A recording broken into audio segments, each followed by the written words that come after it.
In early 2010, a team of geneticists in America began DNA testing on possibly the strangest looking skull ever discovered.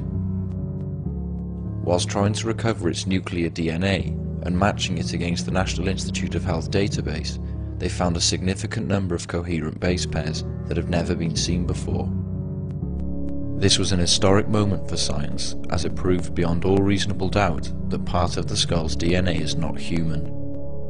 Since that result, the geneticists have predicted that when the final genome recovery is complete, it will provide science with the first record of alien DNA ever discovered. The skull's caretaker is Lloyd Pye. Lloyd, a researcher in aspects of human origins, named it the Starchild. It was found in Mexico in the 1930s, and through carbon dating we know that the skull is over 900 years old. It has over 24 major physiological differences to that of a human. These are the cuts in the skulls for DNA testing, and you see that the Starchild, when I've been saying it's half as thick, you see very clearly here. In some points it's even less than half.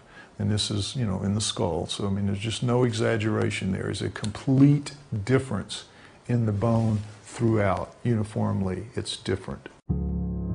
This is the biochemistry of a typical human bone. Its calcium and phosphorus levels are high, and its oxygen and carbon levels are low.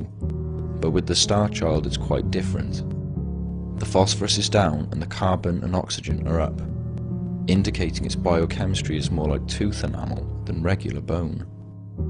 This is a scanning electron microscope view of the bone, and this is the way bone is created. You have the cortical layer here, and in here are the cancellous holes where the bone marrow moves. And coming out of some of the cancellous holes, but also embedded in the matrix of the bone, are these fibers, these very durable, strange fibers that nobody's ever seen before. They're in no other species, and we don't really know what they are, but we just know that they're really durable because the Dremel blade that cut this through here did not cut cleanly these different fibers. That tells you they have a high resistance factor to the blade. It lacks frontal sinuses, has smaller chewing muscles, and is missing an inion. Instead, its neck connects on top of its frame and magnum opening, indicating that its neck is about half the size of a normal human neck. And here we see one clearly embedded in the matrix of the bone on the surface. There's just no doubt about it. And you know what science says about this? You probably dropped it on a carpet and it picked up carpet fibers. Really, that is the answer that I get. It has to be just fibers off a carpet or something. This can't be, it really can't be in the world of mainstream science, but there it is. This is a piece of upper right maxilla that was found with the Starchild. When one of the teeth was extracted, it was found to have very heavy roots, indicating it was an adult when it died. When the maxilla was x-rayed, a staggering 5 more teeth were discovered, waiting to come down. The key is that normal human bone, when you die, there are bacteria in your body that scour and eat every bit of your marrow out, and they leave your bone polished, shining, just like this, just like you see. You could eat out of that just like the bacteria did. It's so clean. There is no marrow left anywhere. And this is the way it is with all animals when they die. With a Starchild, we see a big difference. And we also see a difference in the color too. It's much more milkier than that alabaster look of the human bone because it's got so much more collagen. But you see this red residue here sprinkled everywhere. We don't know what that is. Never seen it before, and it's not in any other species. It's not blood because when blood oxidizes, it's not our blood anyway, or our type blood, because when blood oxidizes it turns black. So if that was bone marrow, that would be black. So those two things, the fibers and the residue, are just unknown in anything else. And here they sit in the Starchild, both of them, and yet science just says, and this is what they say. This is what you need to understand about science, and all of these physiological differences that I've just pointed out, they mean nothing to mainstream science. They mean nothing. In January of this year, a geneticist contacted me out of the blue And he said, I think you really might have something. And he said, if you send me a sample, I will take a new technique, a new shotgunning technique, which recovers much smaller pieces than the old primer technique. So he took it. About 6 weeks later, he got back in touch with me and he says, you're really not going to believe what's happening here. I don't believe it. I've done it enough times now to where I'm convinced that I'm doing it right, and we're getting some very unusual results. Some of it comes out human, sure enough. You see right here, this sequence of 265 base pairs long, 265, no question about it, part of the star child is human. Except, next slide, some of the star child's DNA comes back with this incredible reading. No significant similarity found.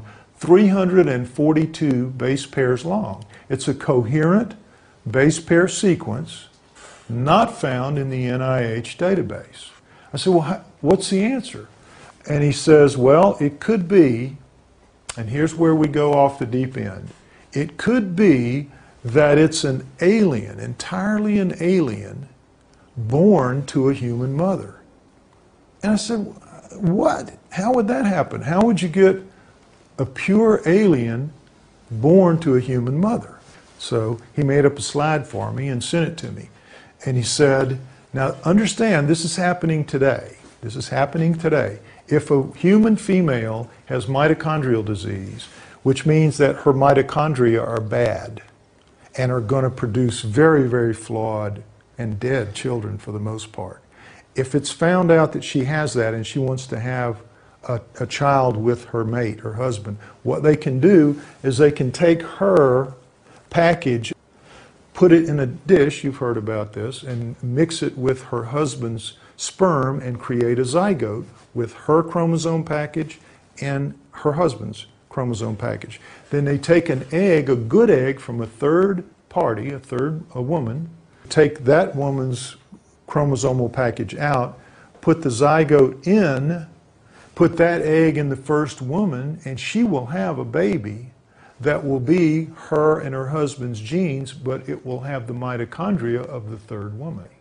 So he said we could have the same thing. You'd have two aliens getting together, making a zygote, and for whatever reason, taking the chromosomal package out of a female egg, putting it in, and then she will bring it to term, and it's a full alien, nothing but alien DNA in it, but it has her mitochondrial, human mitochondrial DNA.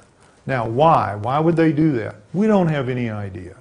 We know this is a radical thing to say. We know that it's going to be met with a lot of resistance because it's going to prove that we don't just have a hybrid between a human and an alien 900 years ago. We have clear genetic engineering, clear evidence of genetic engineering 900 years ago. It's a much bigger pill for science to swallow, and it's also going to cause a much bigger revolution in thinking among everybody because it's going to be very hard to wrap minds around this. But this is where we are. This is what we think we can do. This is what we know we can do.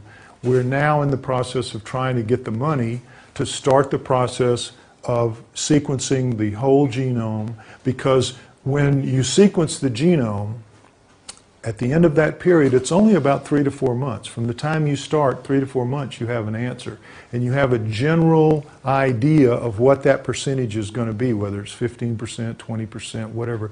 You can do it within, say, 5 points of error, just recovering the whole genome. And then you have the period of 8 to 12 months where they're going to have to fine-tune it and figure out all of the unknown parts. And then they'll be able to say within a margin of error of 1 or 2% what the difference is. And that difference is going to stick, because anybody that does it again, that's the beauty of DNA. It's the math of biology. It's repeatable again and again. And this is why we win, because we are producing something they can't argue with. There isn't any of this business about nature can do anything. When it comes to DNA, DNA trumps nature. So whatever the DNA says is whatever is going to have to be accepted. And this is what we think it's going to say.